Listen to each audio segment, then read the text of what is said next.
When most people think about adoption, they think of young children being saved and rescued and sent to loving forever homes. End of story. But such is not the case.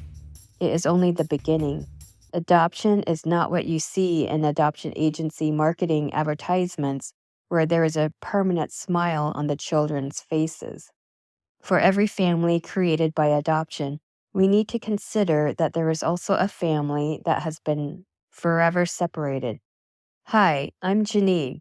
My twin sister Jeanette and I, also known as the Vance twins, were adopted from Seoul, South Korea in 1972 to the United States. In this video, we will share with you our adoption experience and our opinion of international adoption, which points out the additional burdens adopted people are forced to contend with throughout our lives. My twin and I were told we were found on a street in Korea. The evangelical faith-based adoption agency claimed that we had been orphans. Our adoption file even includes a certificate of orphanhood, and we believed this claim without question during our childhood and throughout most of our adulthood. Some would consider our childhood superior if they looked from the outside. We grew up in a 4,000 square foot house that our adopted father started building in 1952. He was an aerospace engineer and very involved in the church. He owned 13 cars, mostly Cadillac limousines, a Mustang, a couple of Jaguars, a Trans Am, and a motorhome that we often used to go camping in. Our adopted mother did the best she could despite having problems with hoarding and depression. Before Dad could finish building the home, the rooms and halls were packed with boxes of possessions Mom had collected, stored, and could not throw away. In 1984, when my sister and I were 12 years old, our dad survived a 100-foot hang gliding fall. The glider folded and collapsed in mid-air, which left him permanently disabled due to a traumatic brain injury caused by the fall.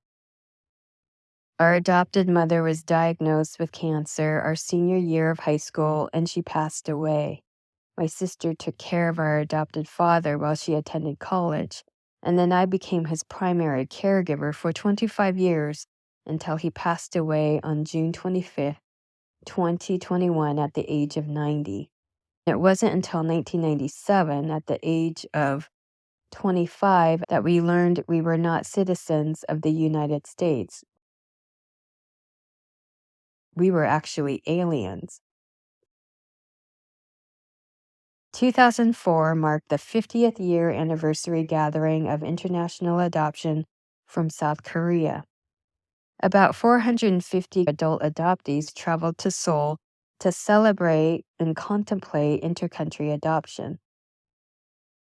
Our opinions on overseas adoption is influenced by the voices of the people most impacted by adoption.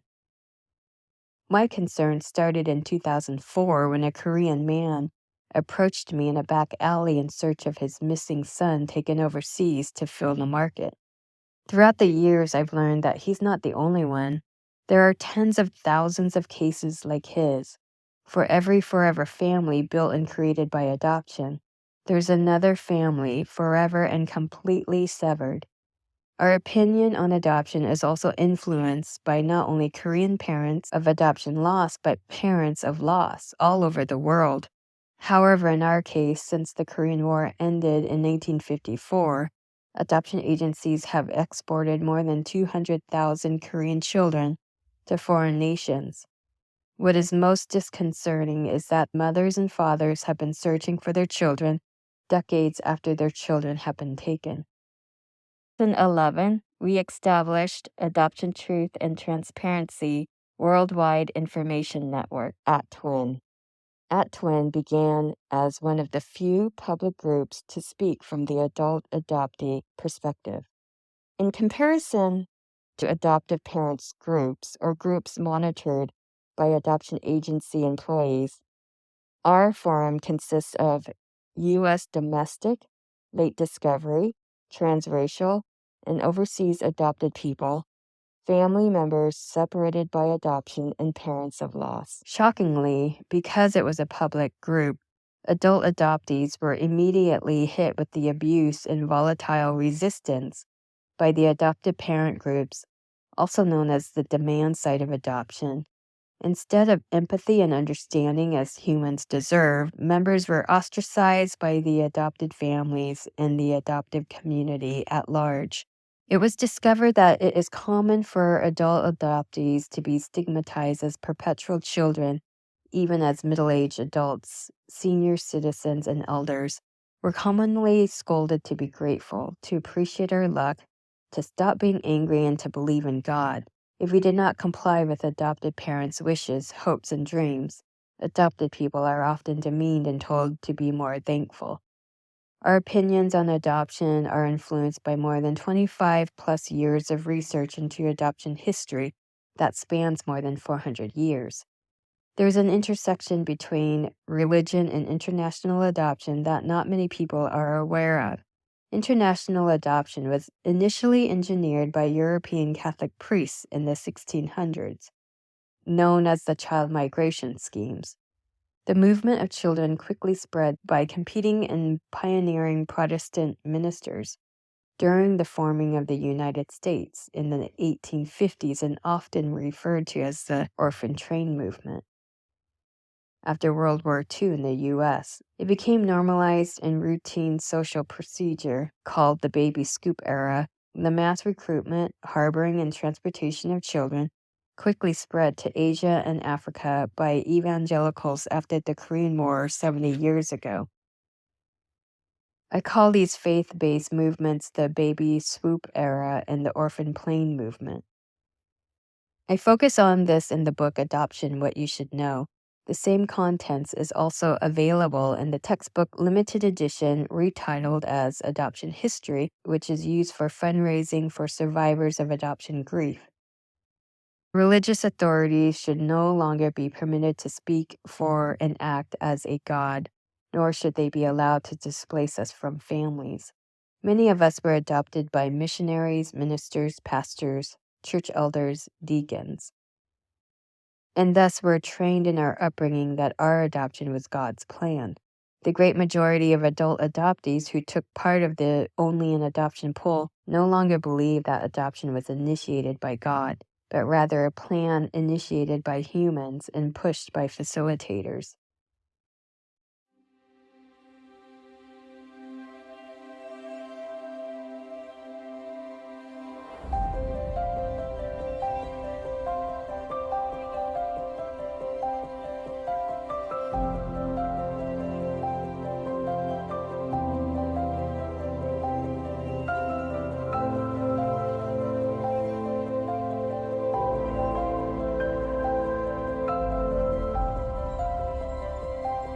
Dear friend, if you are adopted, an ally, advocate, or human rights activist for justice and inherent God-given and natural rights, and if you need additional tools to provide proof that you are right and reasonable, that the commodification of children needs to end, the following books support and strengthen your efforts. Both anthologies, The Unknown Culture Club, Korean Adoptees Then and Now, and Adoption Land: From Orphans to Activists, reveal the aftermath and the additional burdens adopted people are forced to contend with into our elder years. As mentioned previously, Adoption: What You Should Know, also titled Adoption History, for university students provides a bird's eye view of the historical landscape, particularly the pioneers who profited from the movement of children. For those of you who might have missed the 2004 50-year anniversary gathering that took place in Seoul, South Korea, you might like our 2-week adventure story found in The Search for Mother Missing, a peek inside intercountry adoption. If you're adopted, you might be able to identify with at least one part of my Generation X coming of age adoption narrative. My memoir, Twins Found in a Box: Adapting to Adoption, takes you to the years between the 70s right through the 90s. Readers get powerful insight into the upbringing of kids during that time. The memoir focuses on how and why I left organized religion to pursue my interest in Eastern philosophy at the age of 25 years old, 25 years ago. And finally, Master Adoption Claim Your Authentic Power reveals private and personal thoughts on seeing from the lens of inherent indigenous, God given, and natural human rights, and not from the right to adopt lens that my sister and I were raised with.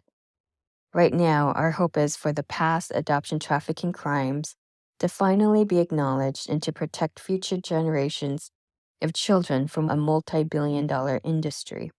These books represent my own roller coaster journey into the land of intercountry adoption. For those of you who understand my work and have shown your appreciation by giving a 5-star review, I thank you so much. You are the reason I keep going. I wish you the warmest regards for the success of your own human rights journey. Thanks for allowing me to introduce myself. Blessings, and I hope you have a wonderful day. Let's make history together. In the name of human rights enshrined in the United Nations Convention on the Rights of the Child, stand with all of us to stop intercountry adoptions from Korea 70 years after the Korean War ended. 1. Go to KoreanAdopteesWorldwide.net. 2. Click on the document to see our special request. Email Jeanette at VanceTwins.com. Subject heading, We're In. Your email represents your support for our human rights.